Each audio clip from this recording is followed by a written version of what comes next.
This episode contains descriptions of violence against children and will not be suitable for all listeners. Welcome to Crime and Sacrifice. My name is Brianna, and this is episode 17, Marc Dutroux, Part 1.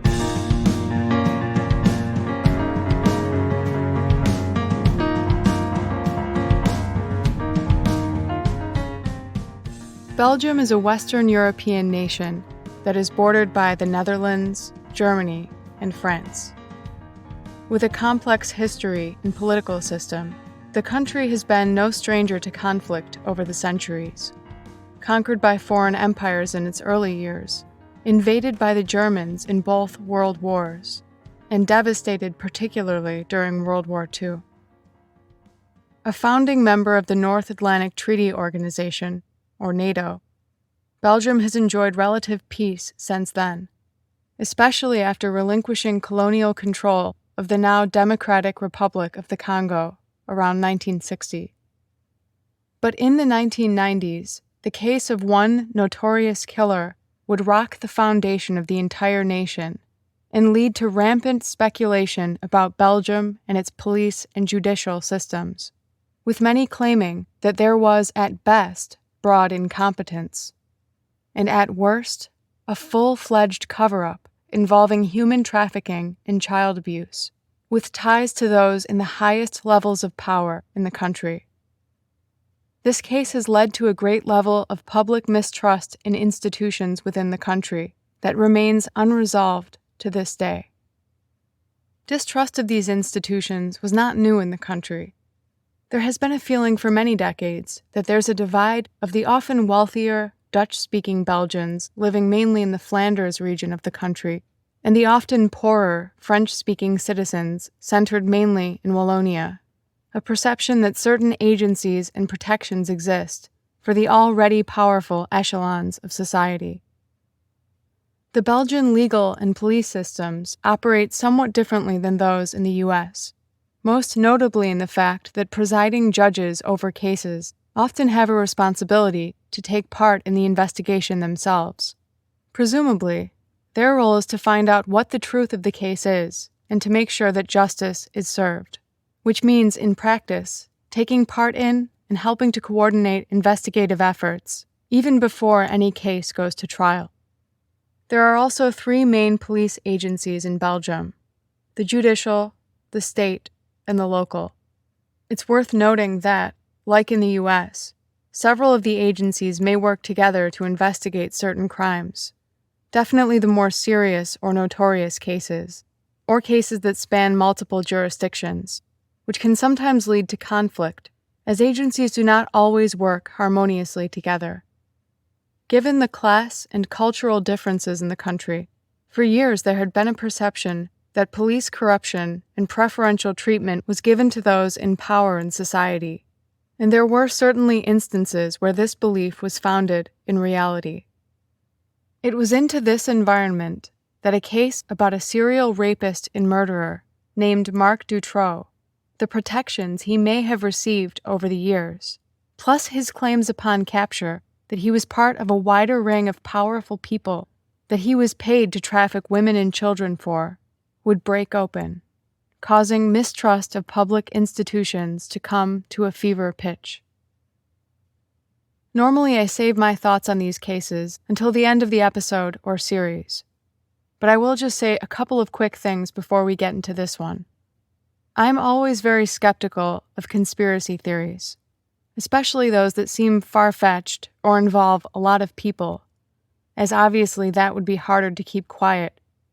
Plus, having some first-hand insight into bureaucracy and how inept and dysfunctional it can be makes me believe that the level of coordination that would be necessary for something like this doesn't often seem credible, especially when we're talking about institutions that seem incapable of functioning well on the smallest of levels. It was in this spirit that I first began researching this case, skeptical of a cover-up or widespread conspiracy, and with a critical eye of those accounts that this may have been the case. This is admittedly the perspective of an outsider, someone who has never been to Belgium, who doesn't know much about its culture or history. But the deeper I got into this, the less convinced I am that the horrors surrounding this case have been fully uncovered, and the more receptive I became to believing that perhaps there was something more than just routine incompetence at work. Though I doubt anybody really knows the full extent of what happened, except those closest to the case, and none of them seem forthcoming. I'll begin with the undisputed facts of this case, that the main perpetrator of the crimes central to it was a man named Marc Dutroux, and I'll gradually expand the net wider and explore some of the other or additional theories of the case later on. Marc Dutroux was born in Ixelles, Belgium, to a working-class couple on November 6, 1956, their first child. His parents, Victor and Janine, were both educators, emigrating when Marc was young to what was known then as the Belgian Congo. But a period of unrest in the country over colonial rule, known as the Congo Crisis, forced the family back to Belgium in 1960. His parents had 4 other children after Marc, though he was the oldest.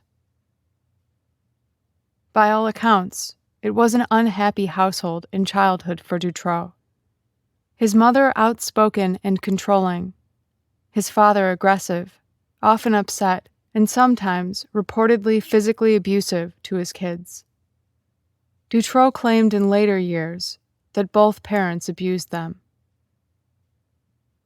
In 1971, Marc's parents finally split up, and Marc went to live with his mom, though he only stayed until he was 16 years old, unable to take living with her any longer. To make money, Dutroux started engaging in sex work, selling himself to older men. He also began to commit petty crimes and became well known to local authorities as a delinquent, responsible for a string of thefts and drug charges, even some violent crimes like mugging. As he grew up, he became good at this life of crime, able to manipulate the system, and starting up a string of successful criminal enterprises that would continue for decades to come. Marc was still a teenager when he began dating a woman named Francois. They married in 1976, when he was 19 years old, eventually having 2 children together. Marc also began working, at least on paper, as an electrician, and may have seemed to be living a normal life from the outside.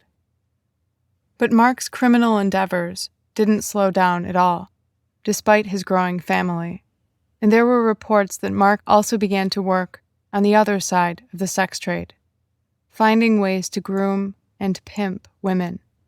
This side of life trickled into his personal as well, and he was not a good or a kind husband, regularly beating Francois and cheating on her as often as it suited him, admitting these infidelities without guilt, maybe enjoying the suffering it inflicted on her. But this was not the life she had signed up for, and Francois had the strength to leave him, the 2 divorcing finally in 1983. It seems that she also took custody of the kids. But Marc Dutroux did not mourn the dissolution of his family, his life of crime never slowing, and he very quickly moved in with one of the women he had been cheating with. Her name was Michelle Martin, and though accounts of her personality and past are difficult to come by, it seems that she may have been the compliant partner that Dutroux was looking for, as he made it clear to Michelle that he was going to continue having other partners, and she seemed to accept this.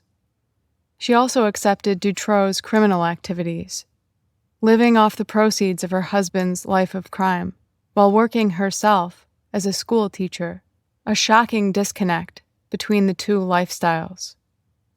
It was only months later that she was pregnant with their first child together, a son that they named Frederick. At this point, in the early 1980s, Marc was in his mid-20s and was more than just a profitable criminal. He had also developed an ability to manipulate and control others and seemed able to spot and befriend those that he thought he might be able to exploit. But it wasn't just fellow criminals or drug addicts that Dutroux had success in manipulating. He was known to local law enforcement, but apparently enjoyed some amount of police protection because he also served as an informant for police, seemingly able to straddle both worlds. But soon Marc Dutroux's criminal behavior would shift in such a way that would get him on police radar for a very different series of crimes. It was in 1983, after he had already been shacking up with Michelle, in the year that he and Francois divorced, that there is first a record of Dutroux being accused of a crime of sexual violence. A 50-year-old woman had arrived at a local police station, claiming that Dutroux had raped her in a horrifically violent way, that his aim had also been to cause her physical torment, reportedly cutting her with a razor during the rape. Police claimed to have investigated the crime, but decided that it was impossible to prove, was just a he said, she said kind of case, and ultimately dismissed the woman's claims, citing a lack of evidence that would leave Dutroux on the street without any official charges in the matter, clearly the first of many blunders by police. As his wife Michelle later testified to, soon after this, Marc began complaining about the effort it took to pick up women, to seduce or groom them to his own ends. He came to the shocking conclusion that it would be easier to just kidnap and rape women, a conclusion that gives insight into Dutroux's deranged mind and moral compass, signs of psychopathy in his lack of empathy and in his desire to use other people solely for his own purposes. That they would suffer either didn't occur to him, or, as seems more likely based on the first rape of his that we have a record of, that Dutroux enjoyed causing other people pain. More shocking still is that Dutroux shared this plan with Michelle, and as she had done with his crime and his cheating, Michelle seems to have meekly gone along with it. Dutroux reportedly convinced her that she took up so much of his time that it was really her fault anyway, that she should be grateful, that the new arrangement would be good for her. And she has since said that she felt like she had no choice but to comply, eventually even physically helping Dutroux carry out one or two of these kidnappings. What followed was a series of violent sexual assaults where Dutroux was able to successfully abduct and rape 5 different women and girls, with the help of at least 2 other accomplices. These actions would lay the groundwork for his later crimes, though ultimately he let the girls in this series of assaults go, something that he may have regretted when he was eventually caught, with their testimony against him in court. Here is a brief overview of these crimes and how events unfolded to investigators on the case, who were ultimately able to apprehend and charge Dutroux and others in these crimes. The last names of all 5 victims have been withheld to protect their identities. In December of 1985, 18-year-old medical student Axel was taking a train from Brussels to her parents' home in Charleroi. It was a Saturday, the day before her parents were expecting her. She had intended to spend all of Saturday studying for an upcoming test, and was originally planning to travel home the following day, but got fed up with studying and decided to surprise them and come home a day early. When she arrived at the Charleroi train station, she hopped a public bus to her parents' neighborhood. It was while she was walking from the bus stop the few short blocks to her parents' home that she noticed a dirty white van traveling slowly behind her, and felt relieved when it finally passed. This relief was short-lived, as the van pulled over on the road along her path, and a man got out, disappearing behind the vehicle toward what looked like some public utility boxes. Axel decided that it must be nothing, that the man was probably a worker of some kind. But as she tried to pass the vehicle, the back doors swung suddenly open, and another man appeared. Axel tried to run, but both men ambushed her and forced her into the vehicle to her shock and horror. As soon as she was inside, they made an effort to calm her down, telling her that they were going to hold her for ransom for 400,000 francs, but that she would be otherwise unharmed. They even told her some elaborate tale that seems to be intended to elicit some kind of sympathy in her, saying that they needed the money for a friend who had a rare condition that needed expensive surgery in the U.S., that they were committing this act out of desperation. But their actions did little to put Axel's mind at ease as they restrained her and blindfolded her with duct tape, ultimately taking her to some kind of safe house and forcing her inside. Once there, they pulled her into a room with a bed and, over the next 24 hours, repeatedly raped her. They gave her chocolates and apple juice at one point before assaulting her again, with the apparent leader of the two appearing to open up to her, telling her that he was part of a criminal gang, how he used to work for the military and was an expert martial artist. The following day, after hours of psychological and physical torture, Axel was blindfolded and taken once again to the van, terrified that she would be killed. When the tape was finally removed, she realized that she recognized the area, close to where she had been picked up, as the pair told her they were going to release her, to her unimaginable relief.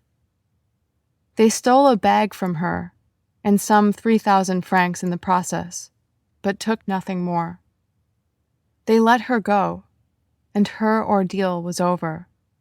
And with the help and support of family, Axel promptly reported the brazen crime to police. Investigators had a break in the case when, just several weeks later, a 20-year-old man named Jean van Petegem was picked up on suspicion of the crime, matching Axel's description of one of her attackers. An Army veteran, Jean had recently split from his long-term girlfriend and was without a permanent residence at the time. It wasn't long before he admitted that he had taken part in the crime, confirmed when police searched where he was staying. They found the small bag that had belonged to Axel, stolen by her attackers before they released her. Jean has been described in some reports as not very bright, but with the discovery of Axel's property, police believed that Jean was almost certainly involved as they listened to his disturbing story of what happened, shocked when Jean began to offer up evidence of additional crimes. At first, Jean told police that he had been working with 2 male accomplices, naming the first as Marc Dutroux, who these particular investigators had not heard of at the time. But when pressed on the other man's identity, Jean claimed that he couldn't say, and he couldn't even give any real details about this man. With more pressure, it wasn't long before Jean admitted that he had lied, that it wasn't another man, but that in fact it had been Michel Martin who had been the driver of the van when they ambushed and kidnapped Axel. It wasn't long before Jean was giving them a full confession, filling them in on how he came to know Marc Dutroux, and what other crimes the pair had committed with the full complicity and sometimes assistance of Michel. Jean alleged to have met Dutroux in March of 1985, about a year before he was picked up by police for Axel's abduction, and a full 9 months before she had been assaulted. He had recently returned back from military service and had been trying to make a serious go of living together with his longtime girlfriend, Patricia, who at some point introduced him to Marc Dutroux and Michelle Martin. Patricia had become close with the pair while Jean was away, and often babysat their young son, Frederick. Soon, all four became friends. But it wasn't long before Jean and Patricia were having problems, their relationship falling apart, and Jean left without a place to stay. When he shared these problems with Marc, he was flattered when Dutroux offered to help in any way that he could, saying that Jean could stay in one of his vans until he got back on his feet. Jean accepted, grateful for what he thought was an act of kindness. Soon, the Dutrouxs were inviting him to share family dinners at their house, and Jean began to see firsthand how Marc was able to support his family, slowly let in on Marc's life of crime. It also appears that Dutroux may have been grooming Jean, trying to gauge how willing he might be to help in his criminal enterprises, and if there was a limit to the kinds of crimes he could rely on Jean to help him with. Marc began by asking Jean to help him with petty crimes, a series of thefts and small jobs that Jean helped out with enthusiastically. But Jean claimed to police that he had no inkling of Marc's most heinous aims, that there was no talk of abducting or raping women until the very first day that Dutroux meant to abduct a girl with his help, and that the whole thing just sort of happened, that once it was set in motion, he did not know how to get it to stop. On that day, he had been at Marc and Michelle's house as usual, sharing dinner together. Marc and Michelle began to argue. Marc had alluded to wanting to have a good time, but Michelle insisted that they couldn't use her car. Jean didn't push the topic, but claims not to know exactly what Marc was talking about. It wasn't until they were driving that Dutroux revealed the details of his plan, that he intended to kidnap and rape a girl. Jean had been made to feel indebted to Marc to this point, and for reasons that he couldn't later explain. Jean went along, even though he felt that what they were doing was wrong, and though it continued beyond just that one night. And he ended up helping Marc with multiple abductions and assaults. According to Van Peteghem, the pair started off with the kidnapping and sexual assault of 2 girls in the town of Morelandwells. Police were ultimately unable to track down the victims in these crimes, and it seems as though the girls may never have come forward. So the account of exactly what happened is spotty. But then Jean shared the details of another assault that took place just a few weeks later, in June of 1985. Police were able to line the details that Jean provided with the account of an 11-year-old girl named Sylvie. She had been swimming at a public pool with family that day, but ended up walking home alone, since it was only a short walk from where she lived.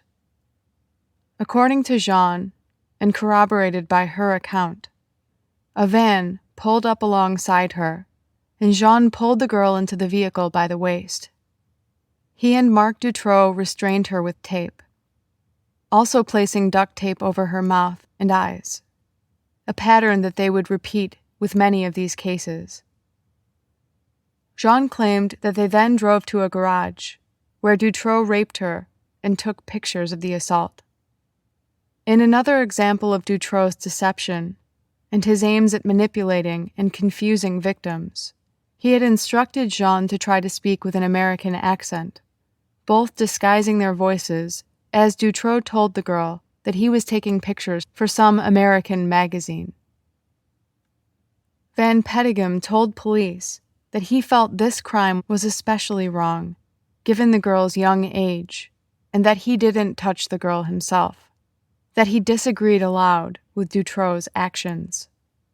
This was also corroborated by Sylvie's account, that one of the attackers did not sexually abuse her and openly disagreed with the other. Despite this, Jean was otherwise complicit in the attack and helped Dutroux at every turn. When Marc was finished assaulting her, the two restrained Sylvie and blindfolded her again, driving her to a nearby hospital and releasing her. Jean alleged that they then drove back to Dutroux's residence, where he purportedly showed his girlfriend Michelle one of the pictures he had taken of the girl, a Polaroid, bragging and seemingly proud of his work. Michelle, of course, remained compliant, did not seem surprised, and certainly did not report the attack to police. Based on Jean's account, police were also able to connect another rape to Dutroux in October of that year.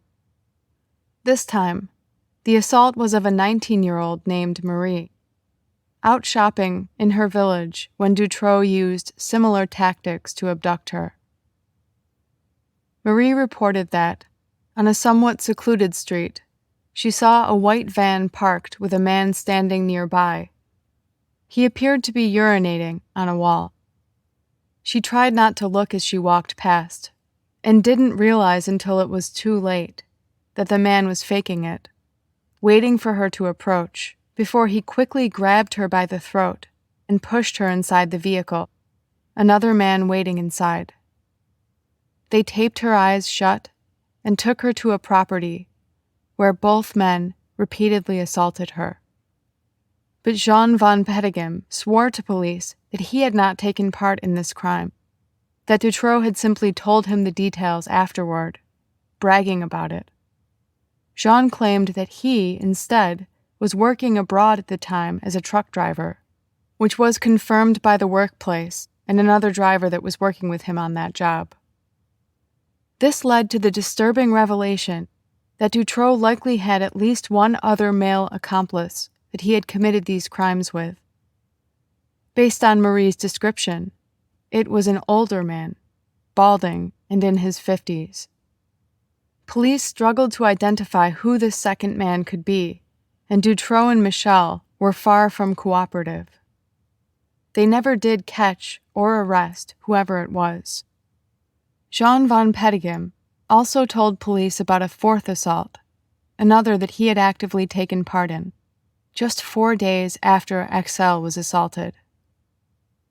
It was December 18th, 1985, and Michelle again had taken part in the crime, as the trio abducted a 15-year-old girl named Elizabeth, on her way to school in the morning. Jean reported that Dutroux had been stalking Elizabeth in the days leading up to the assault, that he would regularly go on scouting drives to pick out and stalk potential victims. It was 8:30 a.m. when Elizabeth was taking a short bike ride to school on a route she had gone many times before. The three followed her to a secluded road, dragged her off her bike, and pulled her into the van, putting tape over her eyes in a very familiar pattern.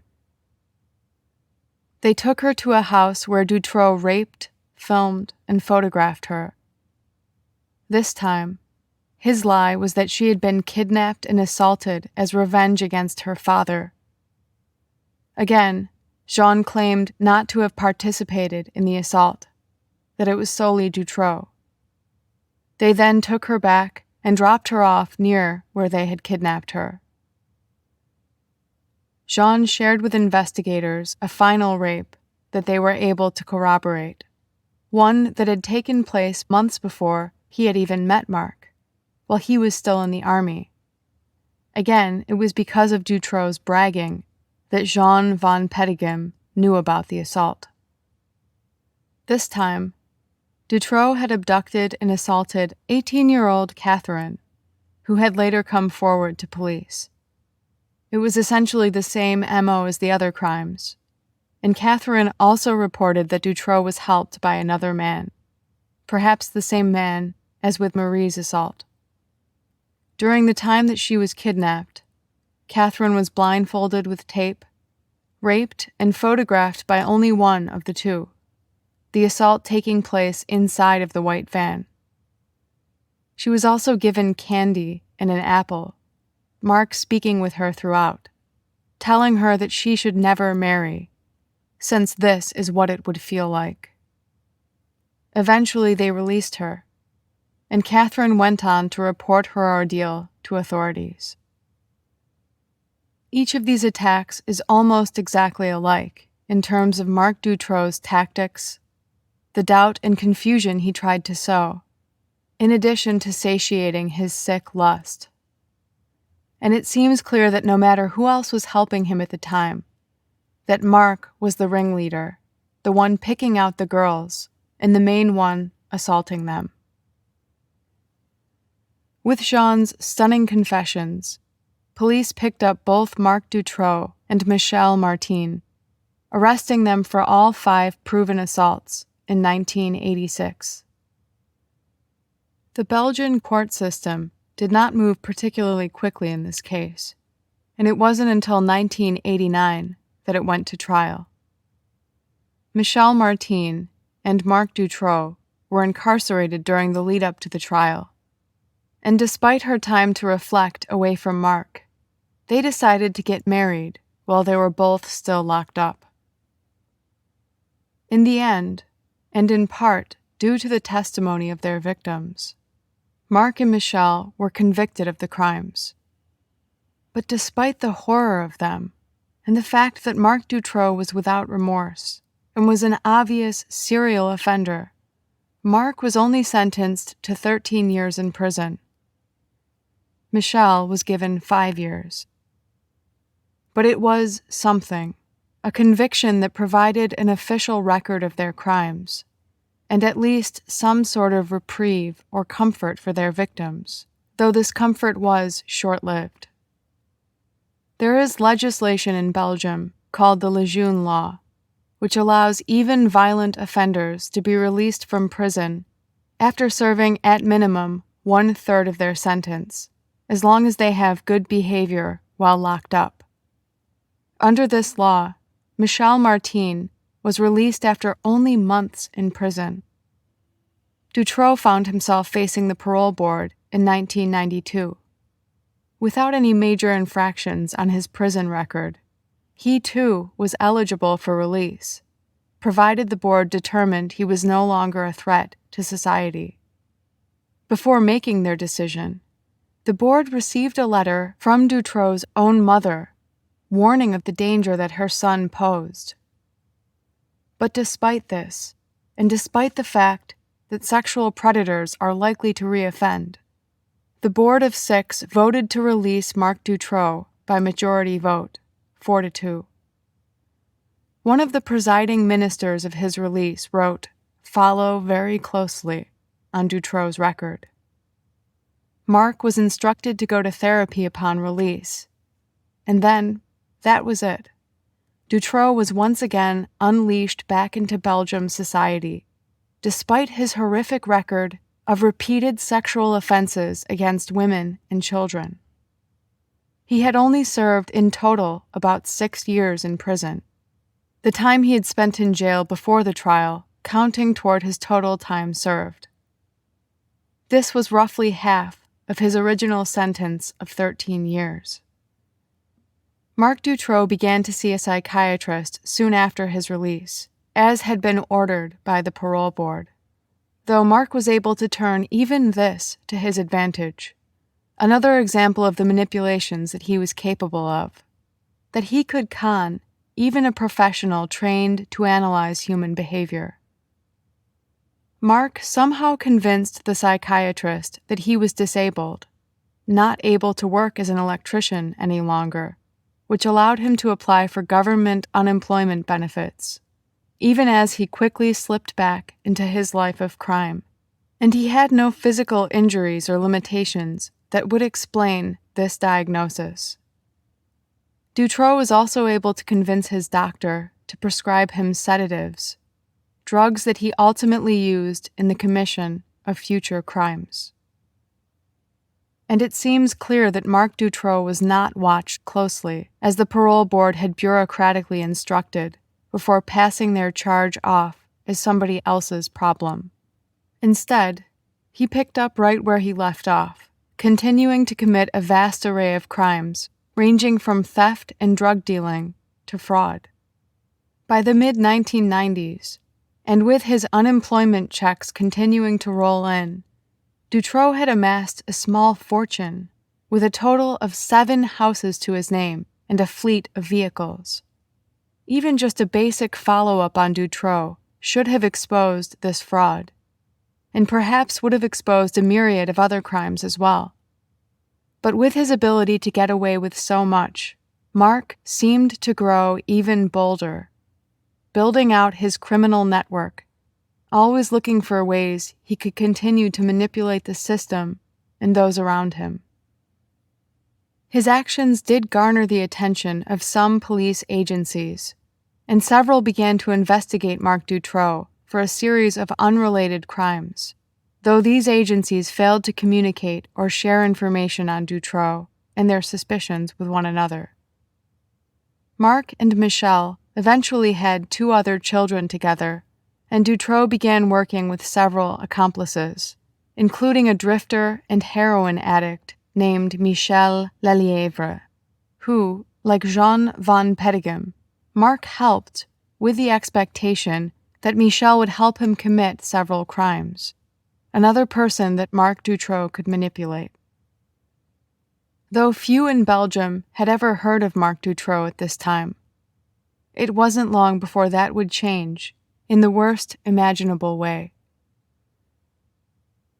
On June 24th, 1995, 2 8-year-old girls and neighborhood friends named Julie Lejeune and Melissa Rousseau were out playing at a park near their home in Gras-Aulnier. Though children did sometimes go missing in Belgium, many parents in the area felt that they knew their neighbors, that it was a safe place for their children to play. But when Julie and Melissa's parents were unable to find their girls, the 2 seeming to have simply vanished, they wasted little time in reporting the disappearance to local police, especially given the young age of the girls. Police did a cursory search for the pair, trying to reassure the parents, and having little evidence to go on. As days turned into weeks, it became clear that something awful might have happened to them. Their devastated parents did all they could to raise alarm and get pictures of their girls out to the public, creating flyers and notifying the media. And the fact that 2 normal little girls just disappeared together was shocking to the community, though nobody seemed able to help. Weeks turned into months as the devastated parents continued their search, and investigators claimed to have continued theirs, though they might have known that the more time that passed, the less likely it would be to find the girls alive. The case also received some national attention, given the rarity of the 2 girls going missing at the same time and their young age. 8 weeks later, 19-year-old Jeppe Lambrix and 17-year-old Anne Marchal were trying to convince their parents to let them go to an end-of-summer vacation alone. Not exactly alone. The girls would be camping with a larger group of friends in Blankenberge, a beach town where people often went on holiday. Anne's father, Paul Marchal, recalled in interviews that he and his wife had a serious discussion about whether or not to let Anne go. She was the younger of the 2 girls, but Paul's wife reminded him that she would be an adult soon. They finally decided to let her go, though not without some reservations. But both girls were very excited, looking forward to having some fun and freedom, a taste of adult life. Blankenberge is a coastal city with historic architecture, sandy beaches, and plenty of nightlife to keep young people occupied. When the group of friends arrived, they made their base camp, but split into separate groups to explore the city. On the night of August 22nd, 1995, Anne and Jeppe decided to go to a hypnotist performance together. The rest of the group didn't join them, And when it became very late that night, and the friends were still not back, the rest of the group began to get increasingly worried. They became so worried, in fact, that they called Paul and his wife that very night, sharing their concerns that Yefye and Anne were not back yet, as they had promised. It was already quite late, and given the concerns that he and his wife had had before the trip, it wasn't long before Paul was on the phone with area police. He knew that he needed to be there in person. And so, first thing in the morning on August 23rd, he headed to Blankenberge himself to meet with police and the group of friends. He was dismayed that investigators seemed not to be taking his concerns seriously enough. The local police seemed almost disinterested, brushing off his concerns, telling Paul not to worry, that the girls were probably just out having an adventure, that he should just relax. But of course, Paul could not just relax. And the more time that passed without a sign of his daughter and Yefye, the more panicked he became. Police did eventually put some effort into finding out what may have happened to the girls. And after meeting with other audience members who had attended the hypnotist show, that the girls had definitely made it there, had even volunteered and gone up on stage that night, captured in a video by one audience member that was the last known footage of the girls and their whereabouts.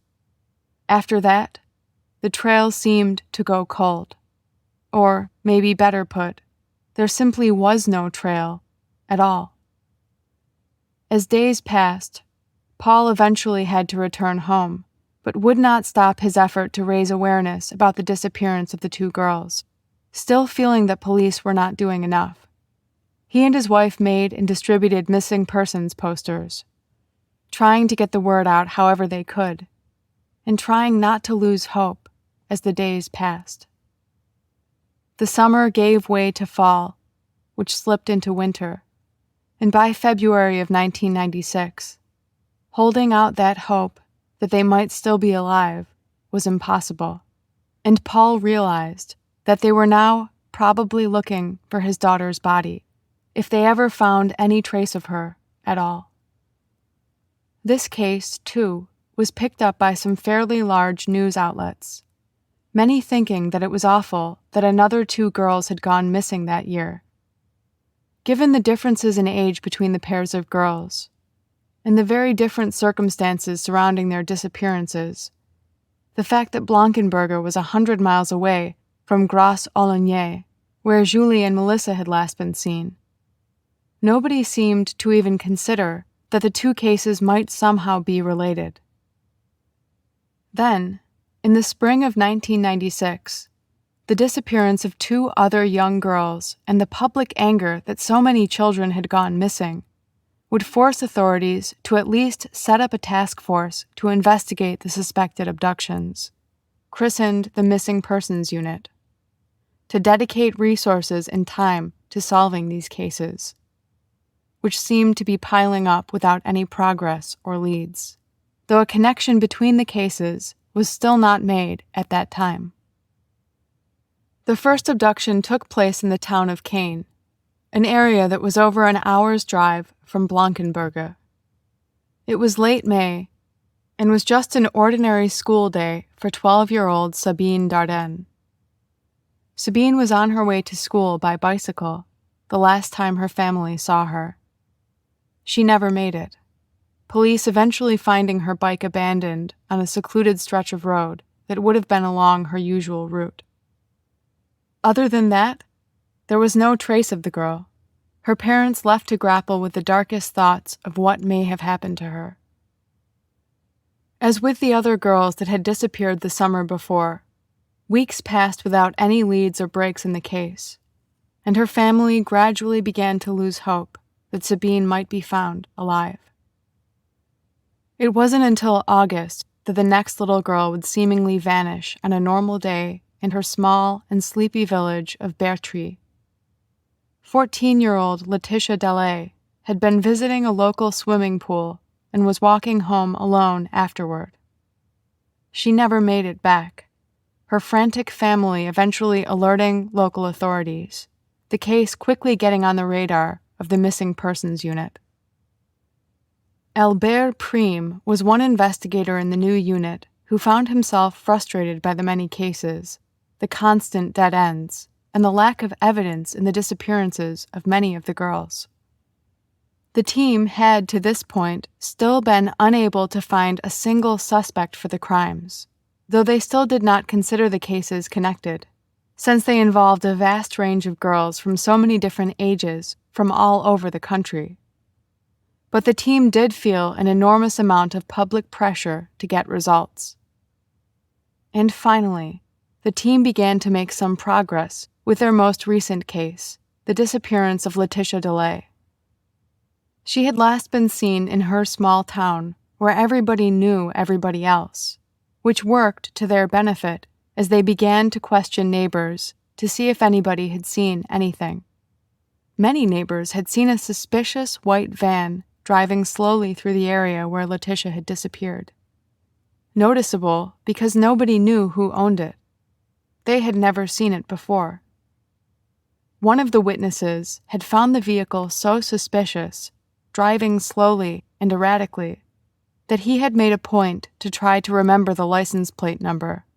While he couldn't remember it fully by the time police questioned him, he remembered enough of it to narrow it down to a small number of plates, with one possible match for a white van that was of particular interest to investigators, a vehicle that was registered to Marc Dutroux. While nobody in the unit had ever heard of Dutroux then, a quick search of his criminal record revealed his shocking prior crimes, and he soon became the focus of the investigation into Letitia's disappearance. Only days had passed since she had gone missing, so police knew that they had to act quickly, though, of course, it was a balance, since they knew they would need to collect evidence that could stick and would not be thrown out or challenged in court. They surveilled Marc briefly, saw that he was still living with Michel Martin, and also noticed that he seemed close to another man, the petty criminal and drug addict, Michel Lelièvre. Knowing that Letitia's chances of survival grew less and less likely by the hour, police decided they had no recourse other than to pick up Marc Dutroux, Michel Martin, and Michel Lelièvre to begin questioning them, hoping that one of them would talk or give something away. It was Michel Desmoulins who ran the initial interrogation, an investigator who had been brought into the Missing Persons Unit specifically to help with Letitia's disappearance.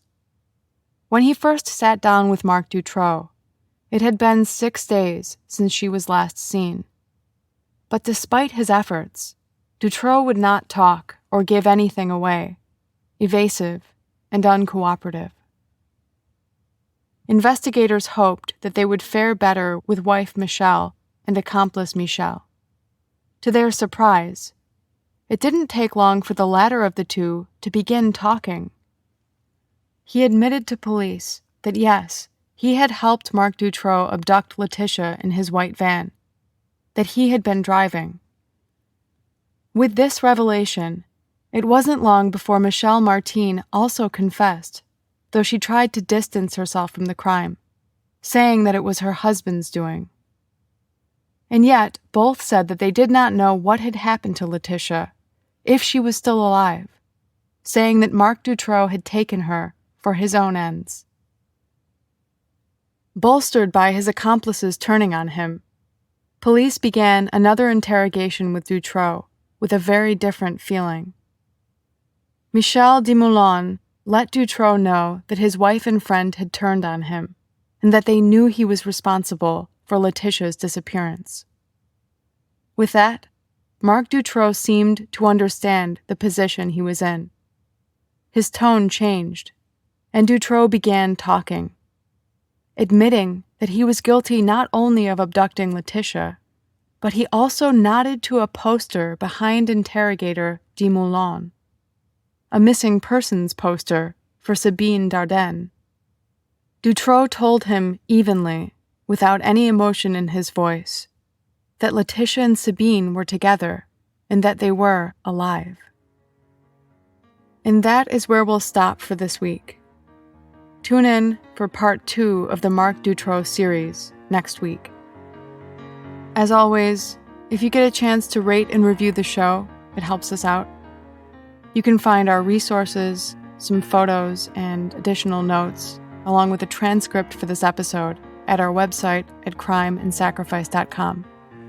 Thank you so much for listening. What kind of person will you choose to be?